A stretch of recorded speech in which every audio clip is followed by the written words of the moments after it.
I know that you've experienced being super excited to try something out and not quite liking it.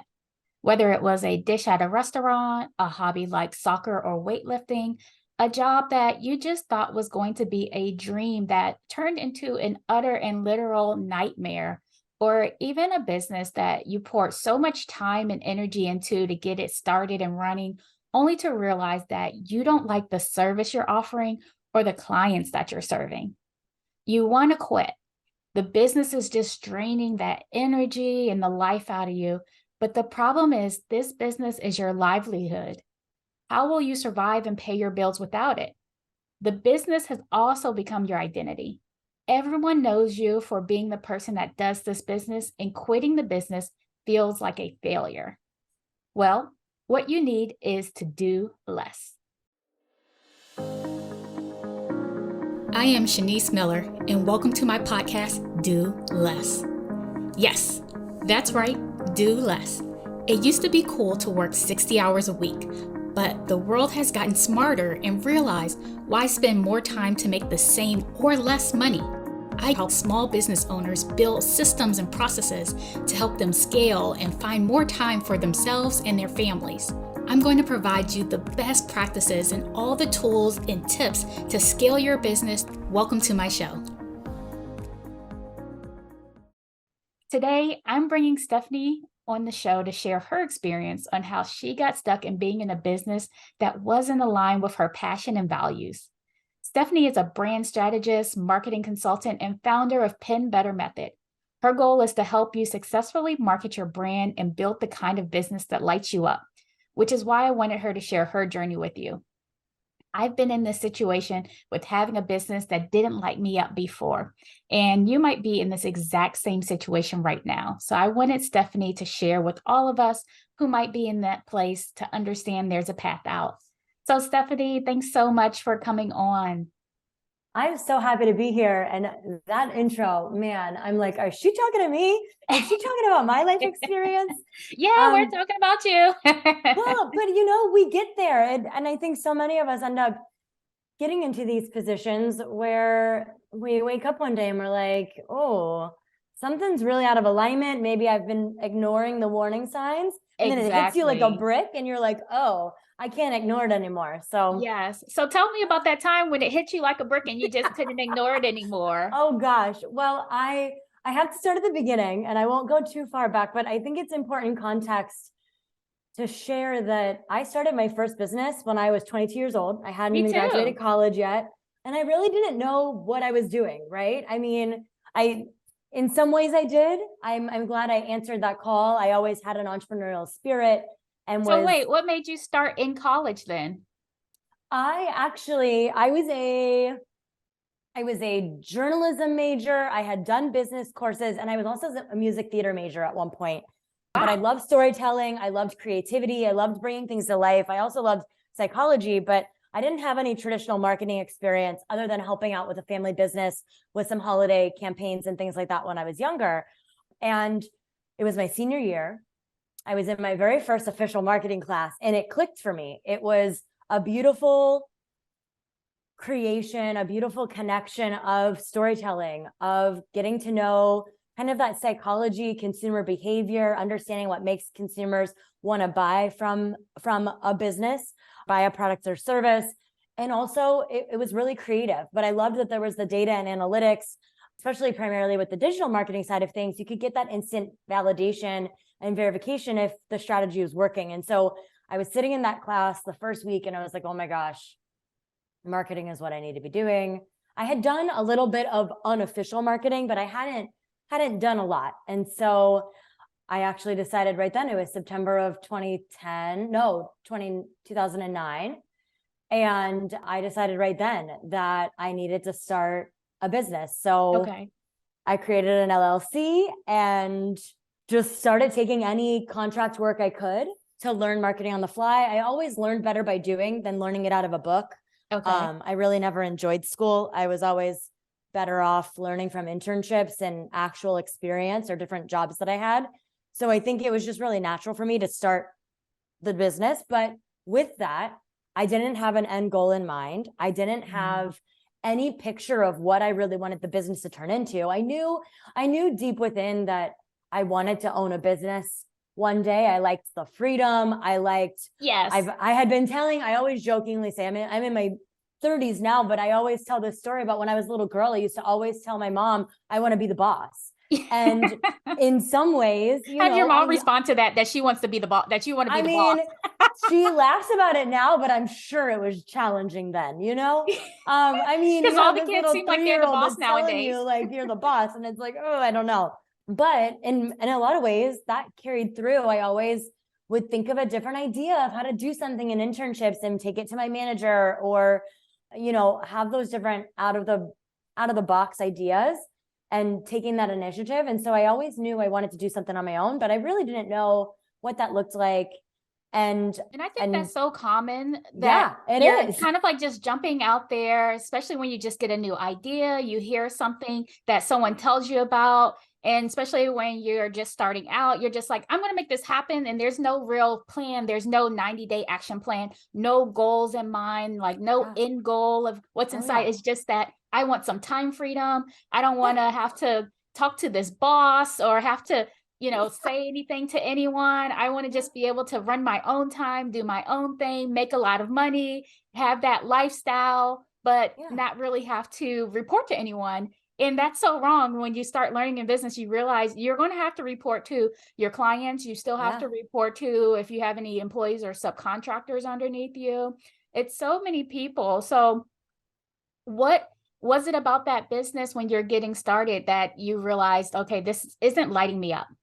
Well, it was a long burn. So I lived the side hustle life. This was 2009, 2010, before side hustle was really like an accepted term. A lot of my friends just thought I was crazy because nights and weekends, I was working on my business, working for clients, finding new clients, bringing on these new projects. And then my 9 to 5 during the week, I was working for other people's businesses, just trying to glean and get as much experience as possible. And I don't That's really have tiring. any regrets. And I think that's downplayed a little bit. The fact that where you're trying to build this business to not have to worry about other people, you're still having to be accountable to a business, a person in that 9 to 5. So you're really pumping that midnight oil. You're really doing a lot of work. And for a business that you're hustling at, it's not necessarily a business, it's a hustle, because I talk a lot about that too. Like, okay, are you having another job, or is this actual business? Are you the CEO? Or are you just an employee of, I think you capture it perfectly. I was in a crazy cycle of burnout. I would get burnt out with the companies that I was working for because it wasn't really aligned or lighting me up. And then what I ended up doing after that 9 years of side hustle, 2019, I left my safe, cushy corporate job without one client signed because I was working so many hours for my corporate job. I had to stop all my contract and client work. How did that feel? And it should have been more scary than it was, but I think I knew deep within that it wasn't, what I was doing wasn't it. And I knew I had a taste of, before I took that job, I had a taste where I was covering my bills and doing a really great job, really supporting that from just my business. Okay. But you said you weren't using any more clients, right? You didn't. I got to a point. So I was working for a Fortune 10 company in a very demanding corporate environment, and I was working 14 to 15-hour days for them. So, and I was like clearly out of alignment. I was getting sick every 30 days. I was having all these effects of stress. People don't pay attention to, like your body tells you. Yeah, your body does tell you. And I think that really, I look back now and I'm like, man, my body was telling me so many times that wasn't in alignment. But it got to a point, because in the beginning of taking on that corporate job, I was still working with 5 clients, and it got to a point I couldn't maintain that, because I was always really clear with clients that I had another job, and this was evenings, weekends, or my lunch hour. So I basically had no free time or personal time for myself, but I set that boundary because I wanted to be respectful to my employer, because it allowed me to kind of truly, without sugarcoating it, to play it safe, right? I had that income coming in, I had the benefits, all the things from my 9 to 5 job. And then I was able to just pour everything I was making back into the business. But it got to a point where the business was sustaining itself. I was covering all the expenses for the business. And I had a pivotal point where I could have left. I could have left a lot sooner than I did, my full-time job. Okay. But when I did finally leave, it was at a point where I was so whittled down from that 9 to 5 that I had to transition out of all my client work. So when I actually left my job, I had 0 contracts signed. And it probably should have been scary. Like saying it now, I'm like, man, that was crazy. But did you have a savings? I did. I mean, I had never touched any of the business money. So I had 9 years of business income, close to 6 figures saved up that I was able to work with. So that makes things less scary. Yeah. You're like, you okay, have a rainy day cushion. fund. And I'm a big believer and proponent of that. Like if we're running a business, you have to be saving more than you're spending so that you have that cushion when shit hits the fan, because it will eventually, whether it's a recession, whether it's you realize it's not in alignment and you have to completely change focus, you need to rebrand, whatever it is, you're going to need some security and some resources that you can tap into while you're making that transition. And so, I completely agree with that too. So you're very in this place, you're completely burnt out from working so many hours. You let go of all your clients. Now you're just living off of savings, which is kind of scary, especially for someone who's used to making a good amount of money. It's just like you're used to having that recurrent income coming in. What were you thinking at that time? I knew I would make it happen. I had just a lot of self-trust and belief, and I'm very woo and very spiritual. And I also believe that anyone who's listening, regardless of your gender or your upbringing, we all have this amazing gift, our intuition. I mean, I'm sure we can all think of a time where we didn't listen to that ping and then got into a situation that really were like, oh man, yeah, I knew this probably wasn't going to be aligned. And I just had so much self-trust and belief in that moment that I would figure it out. And I mean, it's funny, my family and friends and the closest confidants that I had at the time that I was talking about this decision with were like, what if it doesn't work out? And I'm like, I know it will. Yeah. And even if it doesn't, like, I've always thought being a barista would be really cool. I could, like, you're a not go back to a corporate job, but you'll be a barista. Like, I would not, I wouldn't go back to like working in corporate because that clearly was not for me, but like corporate adjacent, like I could sling drinks at a Starbucks. I've always thought being a bartender to be really cool. And, you get a little bit more safety there until I figured out whatever was next. And so would that really have been fine for you to go? Because a barista, I mean, the amount that it seems like you were making from your work and a corporate job, that would be incomparable to what people would make as a barista. I mean, nowhere near it, but at least something to get some income coming in until I could figure out what that next step was. Because I've always been, even though I've been doing this 13 years now and have hit 6 figures, 7 figures, and, and really managed teams of all across the country and things like that, I still am very scrappy in how I handle things. And I think if we can get to a point where you're bringing in more than you're spending and you can figure out a way to tie it over, we can figure out all the rest. And I'm all about having low expenses. So what was it about those 5 clients that you had that just wasn't fulfilling to you, that made you just want to say, all right, it's time for me to, scrap them all, start over? So it was twofold. One, the stress and the workload that I had in my corporate job at the time was not feasible. I mean, I was literally making myself sick from doing all of that and trying to balance taking my lunch in the car and taking client calls, and then getting right back online when I got home from work and working more for clients. But I think the other thing, and I think because I didn't build out of a place of alignment, I also didn't attract the best clients. So who are you attracting then? Really mean people that yelled at you and had no boundary or respect of boundaries, who would text you or call all hours of the day and the night. Very, to take it a little woo, very low vibrational. But I think I was also meeting and matching that energy because I was so burnt out. I was running on fumes, not taking care of myself. So I didn't attract clients that wanted to take care of me either, if that makes sense. So you were just saying yes to whoever was willing to pay to get that client, to say that I can do this. Why Oh not yeah. just get rid of one or two, someone that you can manage, or even like, all Yeah. right, let's scrap the corporate job since that seemed like that was taking up a ton of time. And let's just focus on like maybe the nicest of the 5 clients. Yeah. I started that way. And then it got to a point where the corporate job was getting more and more demanding. I was involved with an international team. So I'm based in Arizona, and that time difference between Europe is like I was up at 3 a.m.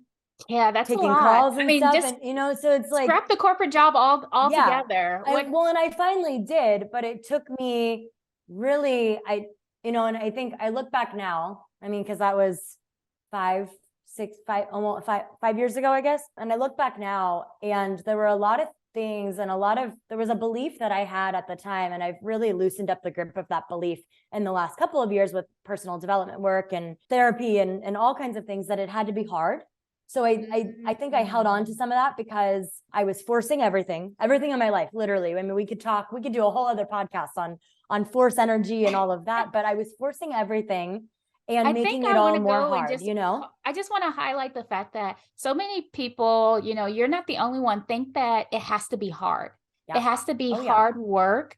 And just that mindset is going to have you react and respond in the way and attract, like you said, in the way customers that are going to make you work hard. That Yeah. They corporate make it job. really hard. Oh yeah. Yes, that corporate job, the customers you attract, how Yeah. you're thinking is really coming out Oh and yeah. making you feel like, okay, it has to be hard. So I must be going in the right direction since it Yeah. is coming up hard. Yeah. And so I'm in alignment, but now I'm feeling so tired. I'm worn out. My body's telling me Oh that yeah. this is too hard. I'm getting sick Yeah. and I'm just going to scrap it all. So Oh yeah. what did you decide? How long did it take you to end up like coming back and saying, let me start or try something else, or, get it together and move to a different path? So I think it was a slow build for me, if I'm How long is being a slow really build? honest. So between 2019 and really truly, I didn't stop making it hard until end of last year. Mm, So 3 years. wow. So And I mean, why? I was burnt out again, because a story I told myself was that I wouldn't be burnt out if it was my own business. That's not true at Yeah. all. But I remember being shocked and like completely flabbergasted that I was burnt out again, because I couldn't believe, I was in such disbelief that I was burnt out and it was my own business, that was a hard pill to swallow, that I did that to myself. Because the story that I was telling myself before was, oh, this job wasn't in alignment, but if it's my own thing, that'll of course be in alignment. But I ended Mm, up building something that I didn't want. And so it was hard. It was following the momentum. And over those 3 years, I grew my business from it just being me and managing 5-10 clients at a time, to managing 36 clients and managing a team of 8 all across the country, having a full service marketing agency. Which, the funny thing about that, when I look back now, I worked in someone's marketing agency and hated it and never intended to build a marketing agency. But see, I didn't think of the end in mind. I didn't think, what is that ideal piece? So really what I did is I built myself a job. I built myself a cage in a lot of ways. And I know that that's kind of, a mentor of mine refers to it as the golden handcuffs, where you built the business, but now you're stuck. And I did that. And then also, I also was repeating that cycle of, because I was still making it hard, I was still attracting clients that made it really difficult, who didn't adhere to boundaries, who kept on, going, service-based business, kept on going above and beyond the scope, and I wasn't enforcing boundaries. So it was really at my disservice. And we were doing great work and getting them great results, but it was at my expense and the expense of my team. So it was like this whole swirl of the same lesson over and over again. And I recognize that now, but man, it's hard to see it when you're in it sometimes. Just like a relationship that maybe it's like your friends are like, that we didn't like him the whole time, or him or her the whole time. And you're like, man, and I didn't see it, right? I was so charmed by it. And you keep yes. on getting like the big opportunities, and you're like, oh, this must be a sign I'm on the right path. And so it was this repeating of the cycle of me making it difficult and So during getting the that time, what were momentum. you doing to fix it? Well, I was growing team. I worked with a couple of coaches and mentors, which I'm so grateful for, because they helped me put systems into place, take myself out of some of those pieces that I was running behind the scenes. But also they really helped me see some of the things where I was getting in the way and So what were how, some of those things? oh gosh, being the main point of contact for clients to see my name's attached to the business and that identity. Oh, it was so my identity. And I also had trained clients unknowingly that when things were out of satisfaction, the team wasn't handling it. I was stepping in to handle it. So then the client wanted to work with me only, Let which me is speak to the very common. manager. Yeah, exactly. Oh, hi, I'm the manager. And then I went from like building this team and really trying to build these resources to me just jumping in to fix if it's the analogy of the boat with the little holes in it, I was plugging holes every day, unable to even breathe. And also killing the profitability of the projects because I didn't originally quote them for me to be involved in everything. And now I'm involved in everything. And so it was like this whole, there were glimmers of these steps in the right direction, but with anything in life, in your business, it takes time to really enact those changes. And so we have to try a lot of things and see what works and see what doesn't work. I did start attracting better aligned clients. Okay. Started to have more of like a criteria and a sales process to make sure that we weren't wasting time with clients who weren't aligned even with like budget from the get-go. And then I would get connected to their business entrepreneur story because I love a business owner and I love being able to help them bring that vision to life. Like I love that so much. And I would get hooked into these clients who couldn't afford our services. And then I'd be like, we'll figure out a way to make it work. And then, it like just all the textbook things of I mentor young entrepreneurs now and I'm like, oh, yep, been there. But it's so common. We're humans. We want to serve, we want to help. And that change does take time and we have to be able to try it. And I think also, as you so beautifully put it, and I know a big lesson in life, even slowing down actually really helped me a lot. So I went from managing and being even in 21 into early 2022, I was the direct point of contact for 36 projects. Wow. And managing a team, trying to get the team trained, also running the business, being the visionary, all the things.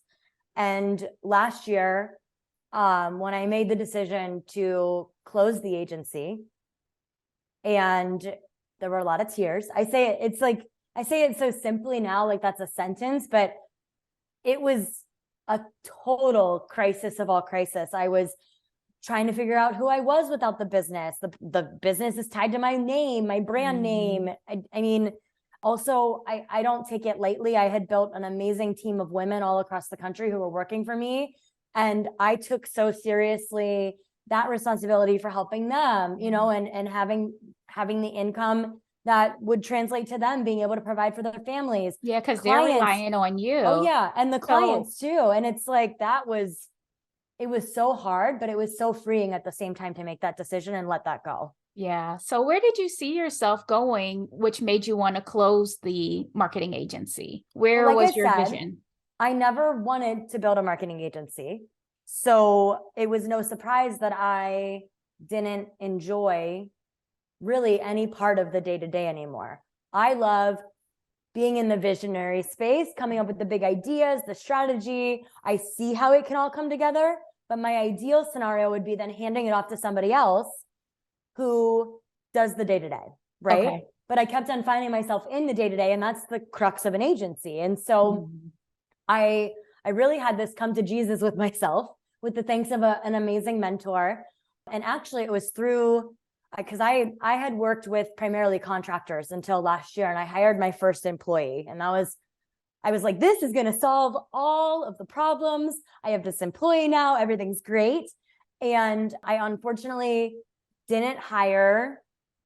I hired too fast and fired too slow. Yeah. The exact opposite of what we're supposed to, right? The ideal. But I also, through that process of hiring the employee, and she was like, a great person, and she had an eagerness to learn, but it just wasn't the right candidate for what I needed to really alleviate that pressure from me and what the business really needed to help us go to that next level. But the beautiful lesson in that, because I don't see anything as a failure. There's always a lesson there. And if we can learn from it, then it's not a failure. If you get the lesson, don't learn from it, and keep on making the same mistake, then I see that as a failure. But if we can learn from it, what an amazing opportunity to grow and make a different decision for the future. And so the lesson that I learned from that was having her and mentoring her through the process was an amazing mirror to me of all the things about the business that were not in alignment for me or for where I wanted my life to go. I also, March of 2021, I had been working again, 16, 17-hour days, no exaggeration, which some seasons there is a hustle and there's a hustle to life, but that was it was not a season, it was my life. I was working so much that I injured my ulnar nerve and my elbow, and I'm left-handed, I couldn't use my left hand for 9 weeks. So once again, your body's telling you, my body was telling me, pause it. She tried to whisper. Listen. There's always the whispers first, because I was diagnosed with adrenal fatigue in 2021 and didn't listen and pushed through it. And I launched 7 things in 1 month. And also was working with clients. I mean, I was really, let's just go for it, you know? So I really, really hear, and I love the fact that you're definitely telling us that it's this hustle culture. We get so wrapped up into that we need to hustle, but what we really need to do is to do less. Really, so I want to thank you to really make sure that we have a plan, we have a goal in mind. We do 90-day action plans with all of our clients to make sure that they are in alignment with where they are trying to go and where they want to be. And that's really important so that you aren't burning yourself out. So you're not overworking. You know exactly what are the steps that you need to take each day so that you don't have to work those 14-hour days. You don't have to work those 60-plus-hour weeks. You can actually do less. So Stephanie, if people want to learn more about your services and what you do, how can they find you? Well, you can go to stephanieriel.com, or I am at Real Deal. That's RIELDEAL on all socials. And that's consistent with the consulting firm that I have now.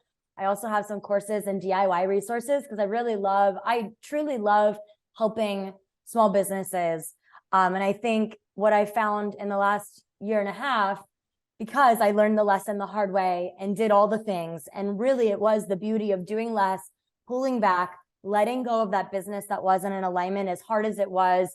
I actually gave the majority of my team numerous months, and we had an action plan of how I was really going to still be connected to them and help them, but maybe it wouldn't be through me having project work for them or whatever that might be.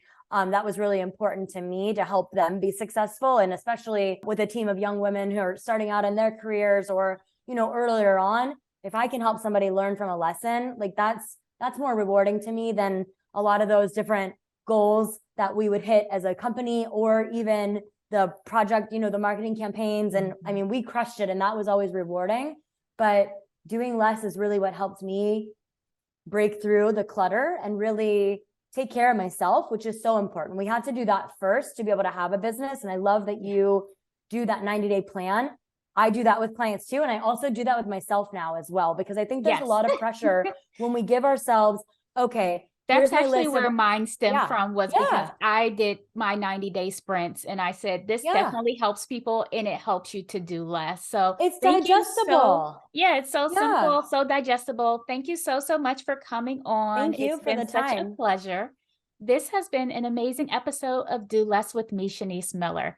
Share this episode with anyone who needs to hear this today. Leave a 5-star rating and review. And remember, if you're an entrepreneur and you need to do less in your business, click the link in the description to work with me.